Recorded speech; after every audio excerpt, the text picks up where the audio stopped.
Hi everyone, आज ये 24 जनवरी 2026 के इम्पोर्टेंट करंट अफेयर को डिस्कस करते हैं। So let's get started without any further delay. प्रश्न संख्या 1 से स्टार्ट करते हैं। नोम्बियो सेफ्टी इंडेक्स 2026 में किस शहर को शीर्ष स्थान मिला है? किंग दादो को शीर्ष स्थान मिला है। प्रथम स्तर पे किंग दादो है चीन का, दूसरे स्तर पे आबू धाबी यूएई का है। भारत की बात करते हैं तो भारत में पहले नंबर पे बेंगलुरु है कर्नाटक का, और विश्व में भारत का स्थान 46वां है। जयपुर की बात करते हैं तो जयपुर का स्थान 106वां है। देश स्तर पे बात करते हैं तो यूएई पहले पर, भारत का स्थान 70वें है। असुरक्षित शहर की बात करते हैं तो विश्व में प्रिटोरिया सबसे असुरक्षित शहर है। भारत में असुरक्षित शहर की बात करते हैं तो नई दिल्ली है। कुछ महत्वपूर्ण इंडेक्स 2025 की बात करते हैं जिसमें भारत की रैंक क्या है, तो फायर पावर में भारत की रैंक 4th है। प्रेस फ्रीडम इंडेक्स में भारत की रैंक 151 है। एआई एशिया पावर में भारत की रैंक 3rd है। सस्टेनेबल डेवलपमेंट गोल में भारत की रैंक 99th है। इनोवेशन नवाचार में भारत की रैंक 38 है। भ्रष्टाचार धारणा सूचकांक में भारत की रैंक 96 है। ह्यूमन डेवलपमेंट इंडेक्स में भारत की रैंक 130 है। रिश्वतखोरी में भारत की रैंक 102 है। जेंडर गैप इंडेक्स में भारत की रैंक 131 है। खुशहाली इंडेक्स में भारत की रैंक 118 है। शांति इंडेक्स में भारत की रैंक 115 है। कुछ और इम्पोर्टेंट पॉइंट की बात करते हैं। डेनिश प्रीमियम लीग 2025 का खिताब किसने जीता है, तो दबंग दिल्ली ने जीता है। राष्ट्रपति द्रौपदी मुर्मू ने राज्य में पीएससी अध्यक्षों के राष्ट्रीय सम्मेलन का उद्घाटन कहाँ पे किया है, तो हैदराबाद में किया है। किस राज्य ने पहली बार सैयद मुश्ताक अली ट्रॉफी का खिताब जीता है, तो झारखंड ने जीता है। WTA player of the year 2025 का सम्मान किसको मिला है, आर्याना सबालेंका को मिला है, और ये बेलारूस की रहने वाली। नेक्स्ट क्वेश्चन पे आते हैं। ब्रांड फाइनेंस ग्लोबल 500 2026 रिपोर्ट में किस भारतीय संस्थान को दूसरा स्थान मिला है, तो टीसीएस को दूसरा स्थान मिला है। एक्सचेंज कंपनी आईटी सर्विस पहले स्थान पे है, टीसीएस दूसरे स्थान पे है, और पहली बार AAA रेटिंग में आया है। टीसीएस की वैल्यू की बात करते हैं तो $21.2 बिलियन है। तीसरे स्थान पे इन्फोसिस कंपनी है, तो ये भी आपको ध्यान में रखना है। और कुछ इंपॉर्टेंट तथ्य की बात करते हैं तो SAFF महिला इंटरकॉन्टिनेंटल क्लब का खिताब जीतने वाला देश का पहला महिला क्लब कौन सा है, तो ईस्ट बंगाल FCI है। पीएम द्वारा WHO ग्लोबल समिट में जारी स्मारक डाक टिकट का संबंध किससे है, तो अश्वगंधा से है। ब्लू ओरिजिन के NS-37 मिशन पर स्पेस में ट्रेवल करने वाला दुनिया का पहला पैरालिसिस महिला का संबंध किस देश से है, तो जर्मनी से है, और उनका नाम मिशेल बोइरोन है। भारत सरकार ने किस देश के साथ वर्ष 2025 में चौथे मुक्त व्यापार समझौता की घोषणा करी है, तो न्यूजीलैंड के साथ मुक्त व्यापार की घोषणा करी है भारत ने। नेक्स्ट क्वेश्चन पे आ जाते हैं। इंडो पैसिफिक महासागर पहल, जिसको इंडो पैसिफिक ओशन इनिशिएटिव बोलते हैं, में कौन शामिल हुआ है, तो स्पेन शामिल हुआ है। यह एक स्वैच्छिक पहल है। इसका उद्देश्य चीन को इंडो पैसिफिक एरिया में काउंटर बैलेंस करना या प्रतिसंतुलित करना होता है। इसकी स्थापना की बात करते हैं तो इंडो पैसिफिक ओशन इनिशिएटिव की स्थापना 2019 में बैंकॉक में हुई थी। स्पेन की बात करते हैं तो स्पेन की राजधानी मैड्रिड है। यहाँ विश्व पर्यटन संगठन UN टूरिज्म का मुख्यालय भी है, तो ये भी आपको ध्यान में रखना है। मलक्का संधि की बात करते हैं तो हिंद महासागर प्रशांत महासागर को जोड़ती है, सुमात्रा और मलेशिया में है।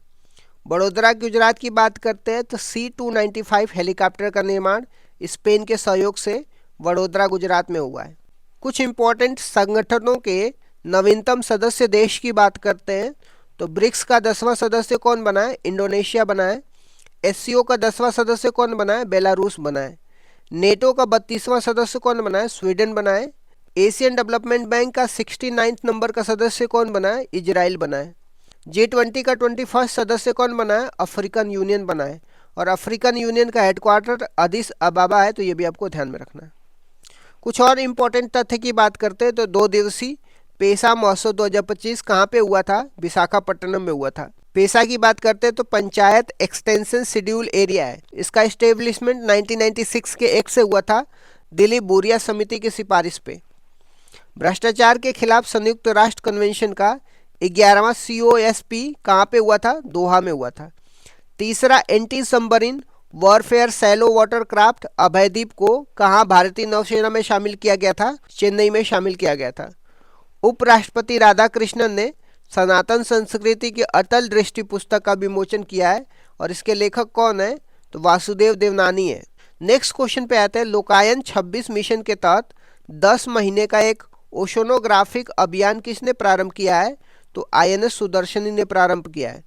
यह 13 देशों की यात्रा है और इसके उद्देश्य की बात करते हैं तो वसुधैव कुटुंबकम है और यह 22,000 समुद्री मील नॉटिकल माइल की यात्रा करेगी। 1 नॉटिकल माइल में 1.85 किलोमीटर होता है, तो ये भी आपको ध्यान में रखना है। कुछ इंपॉर्टेंट तथ्यों की बात करते हैं तो पुरुष के लिस्ट ए क्रिकेट में सबसे तेज 150 रन और सबसे कम उम्र में शतक लगाने का रिकॉर्ड किसने बनाया है? तो वैभव सूर्यवंशी ने बनाया। केंद्रीय मंत्री जेपी नड्डा ने भारत के पहले PPP मॉडल वाले मेडिकल कॉलेज की आधारशिला कहाँ पे रखी है? तो मध्य प्रदेश में रखी है। मुख्य सचिवों का 5वां राष्ट्रीय सम्मेलन कहाँ पे हुआ है? नई दिल्ली में हुआ। राष्ट्रपति द्रौपदी मुर्मू ने किस राज्य में पनडुब्बी से समुद्री यात्रा करने वाले दूसरी राष्ट्रपति बनी है? तो कर्नाटक राज्य से। और पनडुब्बी की बात करते हैं तो आईएनएस वगीर है और नेवल बेस की बात करते हैं तो आईएनएस कदम्ब है। नेक्स्ट क्वेश्चन में आता है टाइम हायर एजुकेशन विषय रैंकिंग 2026 में शामिल होने वाला एकमात्र भारतीय संस्थान कौन सा है? तो आईएनएस बेंगलुरु है। कंप्यूटर साइंस में टॉप 100 शामिल है और विश्व में प्रथम की बात करते हैं तो MIT यूएसए का है, जिसमें आर्ट्स, बिजनेस, सोशल साइंस पढ़ाया जाता है। और कुछ इंपॉर्टेंट तथ्य की बात करते हैं तो नागरिक उड्डयन मंत्री ने किस एयरलाइंस को NOC नो ऑब्जेक्शन सर्टिफिकेट दिया है? अंत हिंद एयर, फ्लाई स्काई और संख एयर को उड्डयन मंत्री ने NOC दे दिया है। BIS द्वारा प्रस्तुत भारत के पहले डेडिकेटेड स्टैंडर्ड IS 19445 2025 का संबंध किससे है?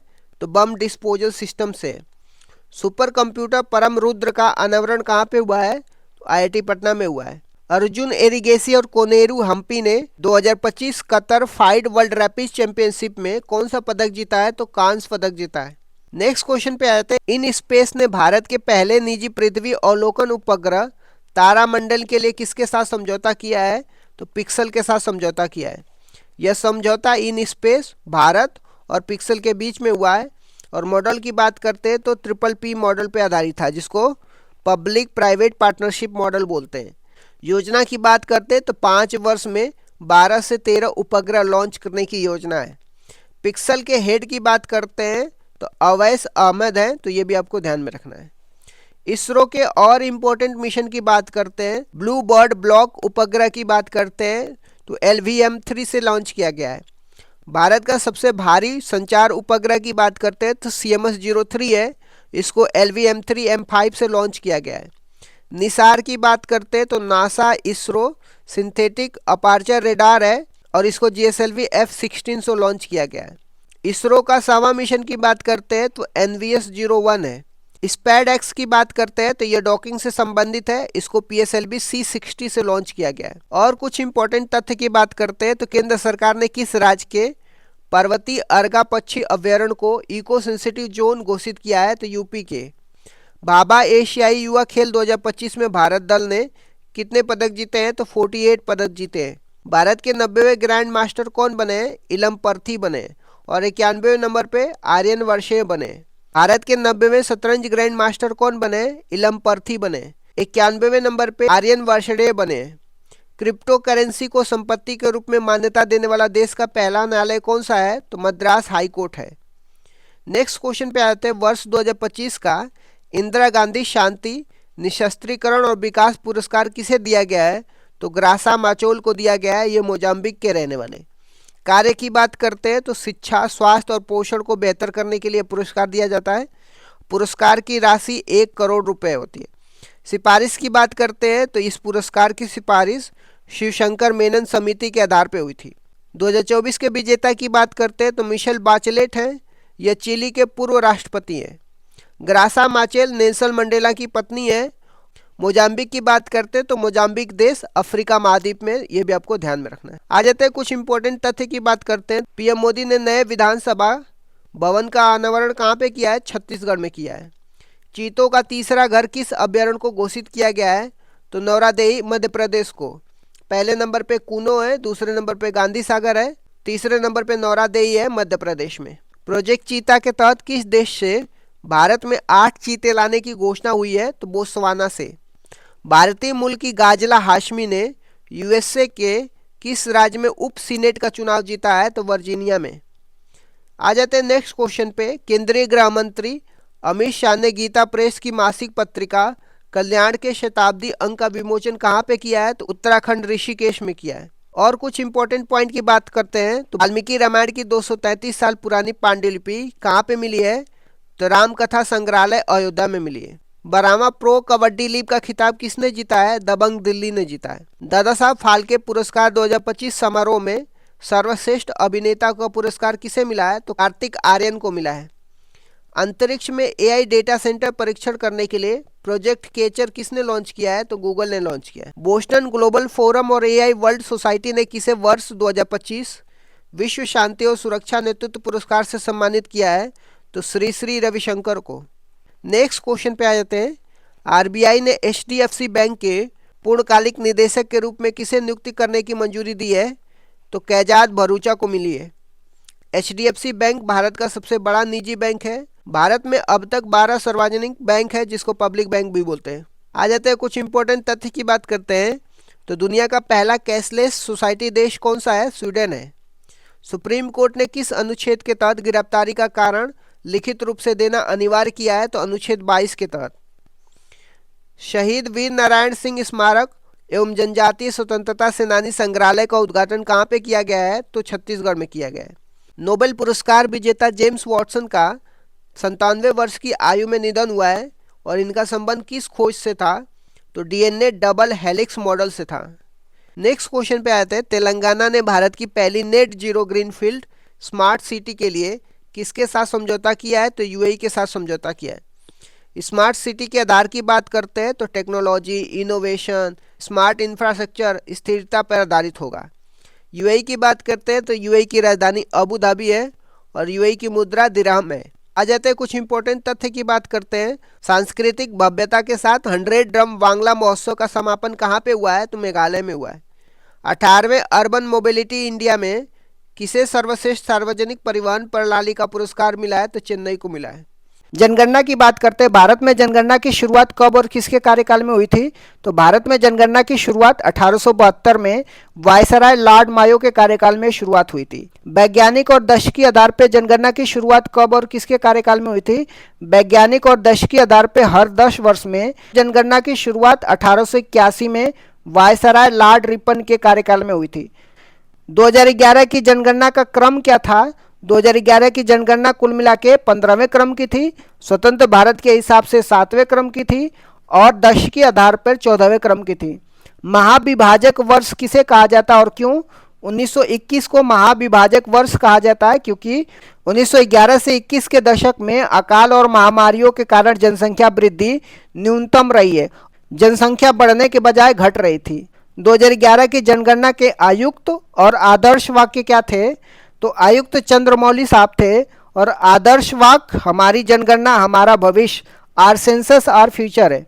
2011 की जनगणना के अनुसार भारत की कुल जनसंख्या दशकीय वृद्धि दर कितनी थी? कुल जनसंख्या की बात करते 121.09 करोड़ थी, जिसमें भारत चीन के बाद दूसरे स्थान पे था। दशकीय वृद्धि दर की बात करते हैं 2001 से 2011 तक 17.7% थी। सर्वाधिक और न्यूनतम जनसंख्या वाला राज्य कौन से थे? तो सर्वाधिक जनसंख्या वाला राज्य उत्तर प्रदेश जिसमें 16.51% और इसके बाद महाराष्ट्र, बिहार और पश्चिम बंगाल है। न्यूनतम जनसंख्या वाला राज्य सिक्किम है जिसमें 0.05%, इसके बाद मिजोरम और अरुणाचल प्रदेश है। सर्वाधिक और न्यूनतम दशकीय वृद्धि दर वाला राज्य कौन से थे? सर्वाधिक दशकीय वृद्धि दर वाला राज्य मेघालय है जिसका 27.9% वृद्धि दर है। न्यूनतम ऋणात्मक वृद्धि वाला नागालैंड है जिसमें -0.6% वृद्धि दर थी। यह एकमात्र राज्य था जहां जनसंख्या वृद्धि दर ऋणात्मक थी। भारत की जनसंख्या घनत्व कितना है? सर्वाधिक और न्यूनतम जनसंख्या घनत्व वाला राज्य कौन से हैं? तो भारत की जनसंख्या घनत्व 382 व्यक्ति प्रति वर्ग किलोमीटर है। सर्वाधिक जनसंख्या घनत्व बिहार का 1106 व्यक्ति प्रति वर्ग किलोमीटर है। न्यूनतम जनसंख्या घनत्व वाला राज्य अरुणाचल प्रदेश है जिसमें 17 व्यक्ति प्रति वर्ग किलोमीटर है। भारत का लिंगानुपात कितना है? सर्वाधिक और न्यूनतम लिंगानुपात वाले राज्य कौन से हैं? भारत का लिंगानुपात की बात करते हैं 943 महिलाएं प्रति 1000 पुरुष पे है। सर्वाधिक लिंगानुपात की बात करते हैं, केरल का है 1084 महिलाएं हैं प्रति 1000 पुरुष पे। न्यूनतम लिंगानुपात की बात करते हैं, हरियाणा है जिसमें 879 महिलाएं हैं प्रति 1000 पुरुष पे। भारत की साक्षरता दर कितनी है, सर्वाधिक और न्यूनतम साक्षरता वाला राज्य कौन से है, तो भारत की साक्षरता दर 73% है। पुरुष की साक्षरता दर की बात करते हैं 80.09% है और महिला की साक्षरता दर की बात करते हैं 64.60% है। सर्वाधिक साक्षरता की बात करते हैं, केरल का है 94% है और न्यूनतम साक्षरता बिहार का है 61.80% है। सर्वाधिक अनुसूचित जाति वाला राज्य कौन से है, तो संख्या के आधार पर उत्तर प्रदेश है, प्रतिशत के आधार पर पंजाब है। राज्य की जनसंख्या का 32% जनसंख्या पंजाब में अनुसूचित जाति का है। सर्वाधिक अनुसूचित जनजाति जनसंख्या वाला राज्य कौन से है, संख्या के आधार पर मध्य प्रदेश सर्वाधिक अनुसूचित जनजाति वाला राज्य है। प्रतिशत के आधार पर मिजोरम है जिसकी राज्य की 94% जनसंख्या शेड्यूल ट्राइब की है। पंचवर्षीय योजना के बारे में मैंने डिस्कस तो किया है, बट एक बार फिर से मैं पंचवर्षीय योजना के बारे में रिवीजन करा देता हूँ। पहली पंचवर्षीय योजना 1951 से 56 तक थी। इसकी मुख्य विशेषताएं क्या थी, इसका टाइम पीरियड की बात कर, यह योजना 1 अप्रैल 1951 से लेकर के 1956 तक चली थी। मॉडल की बात करते हैं, यह हेरोल्ड डोमर मॉडल पर आधारित थी और इसका प्रारूप KN राज ने तैयार किया था। उद्देश्य क्या था पहली पंचवर्षीय योजना का, इसका मुख्य ध्यान कृषि एग्रीकल्चर पर था। विकास की दर की बात करते हैं, जो लक्ष्य था 2.1% था, लेकिन 3.6% की वृद्धि हासिल की गई थी जो लक्ष्य से अधिक थी। दूसरी पंचवर्षीय योजना 1956 से 1961 के प्रमुख बिंदु क्या थे, दूसरी पंचवर्षीय योजना की अवधि की बात करते हैं 1956 से 1961 तक रहता है। मॉडल की बात करते हैं, यह महालनोबिस मॉडल पर आधारित थी। इसका जो उद्देश्य था, इस योजना में भारी उद्योगों पर बल दिया गया जिसमें प्रमुख उपलब्धियां थी। इसी योजना के दौरान भिलाई छत्तीसगढ़, राउरकेला उड़ीसा, दुर्गापुर पश्चिम बंगाल में आयरन स्टील प्लांट स्थापित किए गए। विकास की दर की बात करते हैं, लक्ष्य 4.5% का था और प्राप्ति 4.27% थी। तीसरी पंचवर्षीय योजना 1961 से 66 तक क्यों असफल रही थी, 1961 से 66 तक तीसरी पंचवर्षीय योजना थी। यह मॉडल सुखमय चक्रवर्ती मॉडल पर आधारित थी। इसका उद्देश्य था कृषि और उद्योग दोनों पर बल देना। असफलता के कारण ये थे, यह योजना 1962 के दौरान भारत चीन युद्ध और 1965 के भारत पाकिस्तान युद्ध के कारण अपने लक्ष्य को प्राप्त नहीं कर सकी और असफल रही। अन्य घटना की बात करते हैं तीसरी पंचवर्षीय योजना में, इसी दौरान जय जवान जय किसान का नारा दिया गया था और 1965 में भारतीय खाद्य निगम, जिसको फूड कॉरपोरेशन ऑफ इंडिया की स्टेब्लिशमेंट की बात करते हैं, तो तीसरी पंचवर्षीय योजना में FCI का इस्टेब्लिशमेंट होता है। नेक्स्ट देख लेते हैं योजना अवकाश की। योजना अवकाश जिसको प्लान हॉलीडेज बोलते हैं, ये क्या था और यह कब हुआ था। तीसरी पंचवर्षीय योजना की असफलता के बाद 1966 से लेकर के 1969 तक 3 वर्षों के लिए कोई पंचवर्षीय योजना नहीं बनाई गई। इसे योजना अवकाश कहा जाता है। इसी दौरान एक एक वर्ष की योजना शुरू की गई थी। खाद्यान्न में आत्मनिर्भरता के लिए हरित क्रांति, जिसको ग्रीन रेवोल्यूशन की शुरुआत की गई थी। चौथी पंचवर्षीय योजना 1969 से 1974 की मुख्य बातें क्या थी, तो इसका टाइम पीरियड की बात करते हैं 1969 से लेकर के 1974 तक थी। यह मॉडल अशोक रुद्र मॉडल पर आधारित थी और इसका प्रारूप DR गॉडगिल ने तैयार किया था। उद्देश्य की बात करते हैं, इसका लक्ष्य स्थिरता के साथ आर्थिक विकास करना, डेवलपमेंट विथ स्टेबिलिटी था। प्रमुख घटनाएं की बात करते हैं तो चौथी पंचवर्षीय योजना में 1969 में 14 बैंकों का राष्ट्रीयकरण किया गया था, ये पहली बात हो गई। इसके बाद 1971 में भारत पाकिस्तान का युद्ध हुआ और 1974 में पहला परमाणु परीक्षण ऑपरेशन स्माइलिंग बुद्धा पोखरण में किया गया था। पांचवी पंचवर्षीय योजना 1974 से 1978 क्यों अद्वितीय थी, यह भारत का एकमात्र ऐसी योजना है जो अपने निर्धारित समय 5 वर्ष से पहले केवल 4 वर्षों में ही समाप्त हो गई। 1974 से लेकर 1978 तक ही रही थी।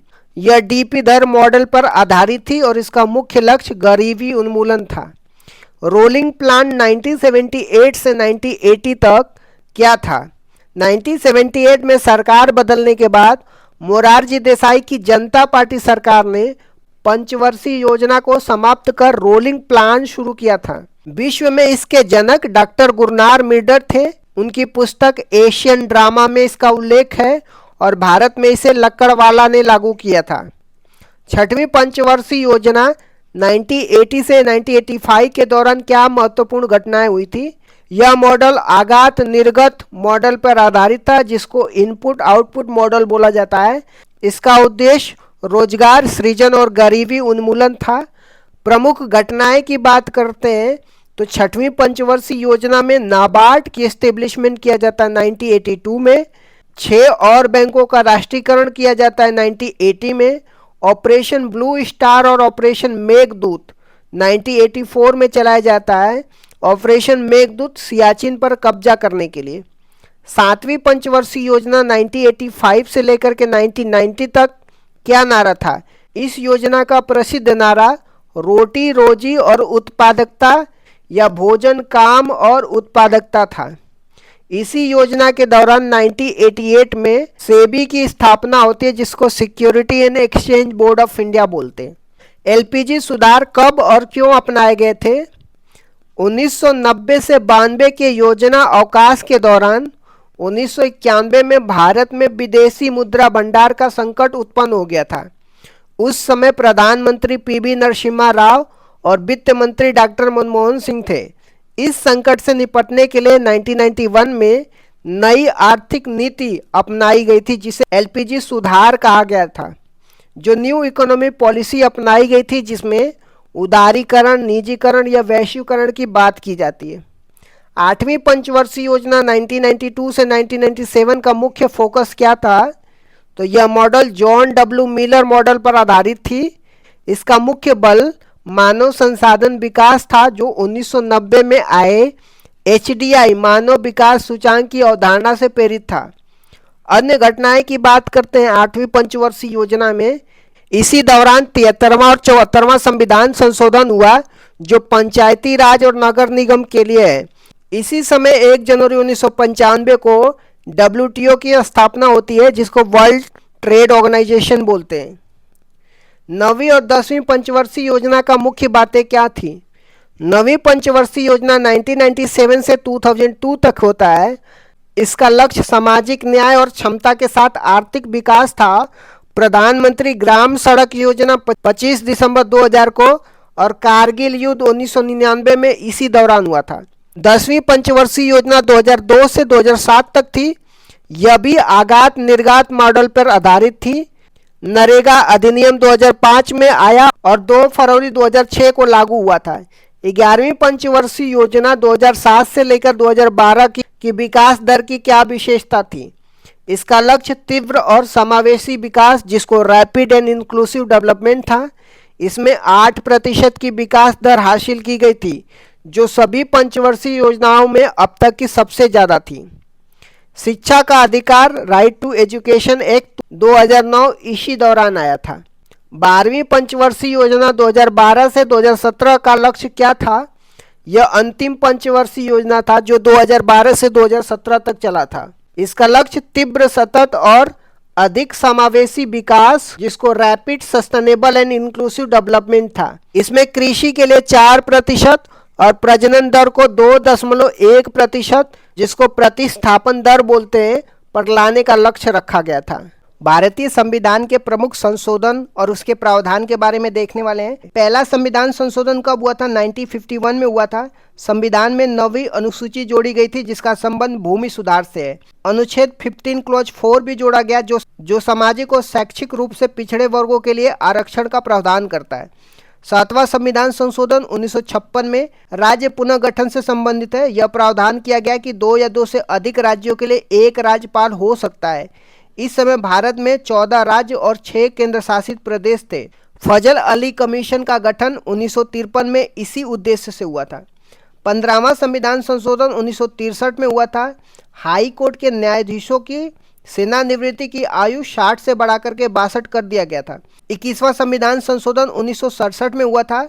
इस संविधान संशोधन से संविधान की 8वीं अनुसूची में 15वीं भाषा के रूप में सिंधी भाषा को जोड़ा गया और मूल संविधान में 14 भाषाएं थी, अब जाकर के 22 भाषाएं हैं। 24वां संविधान संशोधन 1971 में हुआ था। इंदिरा गांधी के कार्यकाल में संसद को संविधान संशोधन की असीमित शक्तियां प्रदान की गई थी।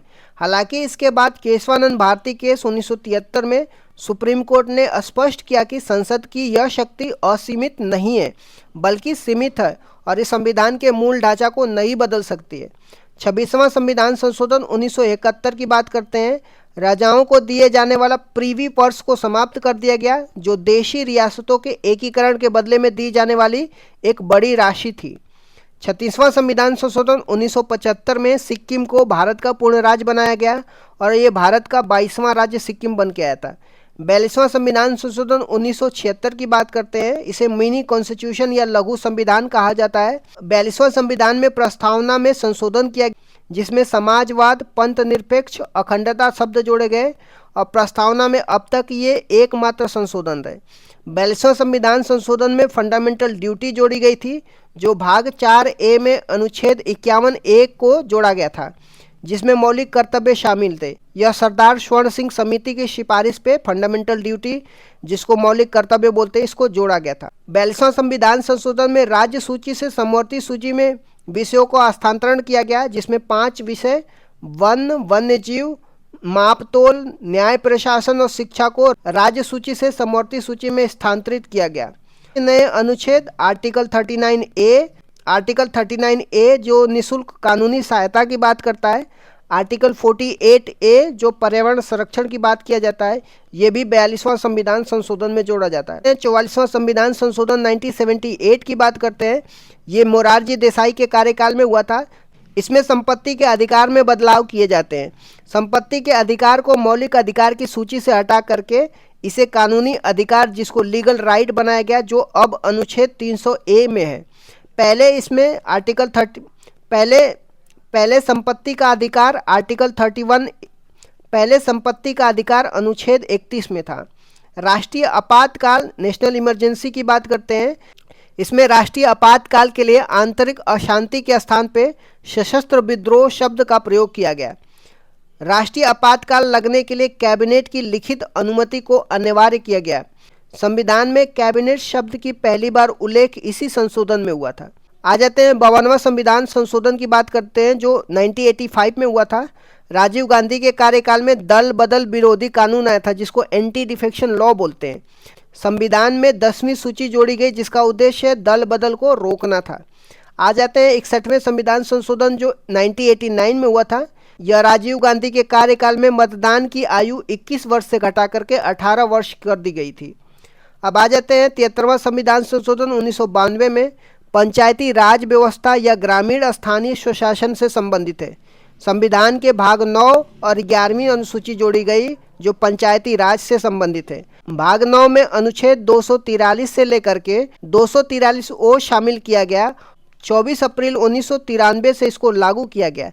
74वां संविधान संशोधन 1992 की बात करते हैं। ये शहरी स्थानीय स्वशासन की बात करता है, जिसमें नगर पालिका, नगर निकाय से संबंधित है। संविधान में भाग 9A और 12वीं अनुसूची जोड़ी गई।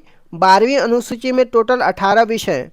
आ जाते हैं 86वें संविधान संशोधन 2002 की बात करते हैं। 6 से 14 वर्ष के बच्चों के लिए अनिवार्य और मुफ्त शिक्षा का प्रावधान किया गया। अनुच्छेद 21A जोड़ा गया, जिसके तहत शिक्षा का अधिकार एक मौलिक अधिकार बन गया। अनुच्छेद 51A क्लॉज K के रूप में 11वां मौलिक कर्तव्य भी जोड़ा गया था। आ जाते हैं 89वां संविधान संशोधन 2003 की बात करते हैं। अनुच्छेद 338A को जोड़ा गया, जिसमें राष्ट्रीय अनुसूचित जनजाति आयोग, जिसको national commission for scheduled tribe का उल्लेख है। अनुच्छेद 338 में राष्ट्रीय अनुसूचित जाति का उल्लेख किया गया है। 91वां संविधान संशोधन 2003 की बात करते हैं। मंत्रिपरिषद के आकार को सीमित किया गया। इसके अनुसार कुल लोकसभा सदस्यों के 15% से अधिक मंत्री नहीं हो सकते। आ जाते हैं 92वां संविधान संशोधन 2003 की बात करते हैं। 8वीं अनुसूची में 4 भाषाएं जोड़ी जाती है, जो बोडो, डोंगरी, संथाली और मैथिली होती है। 97वां संविधान संशोधन 2011 में सहकारी समिति से संबंधित है। संविधान के भाग 9 बी अनुच्छेद 43 बी और अनुच्छेद 19 क्लॉज 1 क्लॉज सी में सहकारी समिति शब्द जोड़ा गया। 99वां संविधान संशोधन 2014 की बात करते हैं। यह एक ऐसा संविधान संशोधन था जिसमें सुप्रीम कोर्ट ने असंवैधानिक करार दिया था। यह राष्ट्रीय न्यायिक नियुक्ति, जिसको नेशनल जुडिशरी अपॉइंटमेंट कमीशन के निर्माण की बात करता है, जिसका उद्देश्य कॉलेजियम पद्धति को बदलना था। आ जाते हैं 100वां संविधान संशोधन 2015 की बात करते हैं। भारत और बांग्लादेश के बीच में 3 बीघा कॉरिडोर जमीन के आदान प्रदान से संबंधित है। 101वां संविधान संशोधन 2016 की बात करते हैं, जिसमें जीएसटी, जिसको गुड्स एंड सर्विस टैक्स बोलते हैं, इससे संबंधित है। यह 1 जुलाई 2017 को लागू हुआ। विजय केलकर समिति के सिफारिश पर यह आया था। संविधान में अनुच्छेद 246A जीएसटी का उल्लेख है और अनुच्छेद 279A जो जीएसटी काउंसिल का उल्लेख, जिसका प्रमुख भारत के वित्त मंत्री होता है, ये सब जोड़ा गया। 102वां संविधान संशोधन 2018 की बात करते हैं। इसमें आर्टिकल 338B जोड़ा गया, जिसमें राष्ट्रीय पिछड़ा वर्ग आयोग की बात करता है। इसमें यह निर्धारित किया गया कि कौन सी जाति पिछड़ा वर्ग में आएगी और यह अधिकार केंद्र सरकार का होगा। आ जाते हैं 103वां संविधान संशोधन 2019 की, जो आर्थिक रूप से कमजोर वर्ग, जिसको इकोनॉमिकली वीकर सेक्शन बोलते हैं, 10% आरक्षण की बात किया जाता है। संविधान में अनुच्छेद 15 क्लॉज 6 संस्थाओं में प्रवेश के लिए आरक्षण और अनुच्छेद 16 क्लॉज 6 सरकारी नौकरियों में आरक्षण की बात किया जाता है। आ जाते हैं 104वां संविधान संशोधन 2019 की, जिसमें लोकसभा और विधानसभा में एंग्लो इंडियन के लिए आरक्षित सीटों को समाप्त कर दिया गया। अनुसूचित जाति, अनुसूचित जनजाति के लिए आरक्षण को 10 साल के लिए क्या कर दिया गया, बढ़ा दिया गया। आ जाते हैं 105वां संविधान संशोधन 2021 की। यह 102वें संविधान संशोधन में संशोधन करता है। यह राज्य सरकारों को यह अधिकार देता है कि वो अपनी स्वयं की राज्य सूची में शामिल की जाने वाली पिछड़े वर्गों की जातियों की पहचान कर सके, जो शक्ति 102वें संविधान संशोधन में केंद्र के पास दी गई थी। राष्ट्रपति ने 18 अगस्त 2021 को इस पर हस्ताक्षर कर दिया था। आ जाते हैं 106वां संविधान संशोधन 2023 की। इसे नारी शक्ति वंदनम अधिनियम के नाम से भी जाना जाता है। यह 128वां विधेयक था। इसका उद्देश्य लोकसभा और विधानसभा में महिलाओं को 33% आरक्षण प्रदान करना है। इसे अर्जुन मेघवाल ने पेश किया था और राष्ट्रपति ने इसे 28 सितंबर 2023 को सहमति दे दी थी। यह अगला परिसीमन 2026 के बाद लागू होने वाले चुनाव में लागू होगा। आ जाते हैं 129वां संविधान संशोधन विधेयक की।